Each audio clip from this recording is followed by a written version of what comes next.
বলো তো এইগুলো কি? এগুলো কিন্তু এক ধরনের খড়, তাই না? দেখে মনে হচ্ছে এগুলো খড় না, আসলে খড় ঠিকই, এটা হলো সেই এক ধরনের মটর। মানে আগে দাদু এক সময়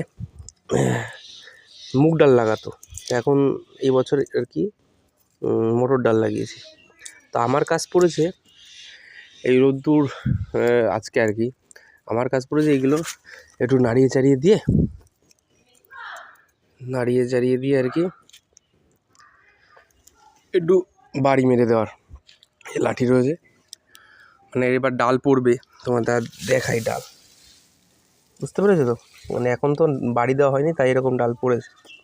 তো হবে আসলে এতটা পরিমাণে ডাল না, তুমি মানে একজন কাজের লোক নিতে পারবে, যখন উঠিয়েছে তখন নেওয়া হয়েছে। কিন্তু এইগুলো ঠিকঠাক করতে গেলে ডালগুলো মানে ঠিকঠাক করে যদি মানে বাড়ি না মানে খাওয়ার মতো করা যায়, তার জন্য লোক নিলে আবার যতটা ডালের পরিমাণ সেই মূল্য উঠবে না, তার জন্য বাড়ির লোকেই করছে। তো বাড়িতে উঠোন রয়েছে বড়, আর ডালগুলো এরকম করে নিই শুধু বাড়ি মেরে, তারপর দিদা, মা বা মামি একজন আর কি, এক দু তিনজন ওই একটু হাওয়া দিয়ে আর কি সুন্দর মানে ফ্যানের উপরে দিয়ে এরকম নোংরাটা ঝেড়ে নিলে হয়ে গেল ডাল তৈরি। সেটারে ভাঙিয়ে নিয়ে এসে পরে, কিন্তু ডালগুলো টেস্টি, আর বাড়ির জমির ডাল তো দারুণ। এটা একবার হয়ে গেছে বাড়ি দেওয়া, ওটা বাকি।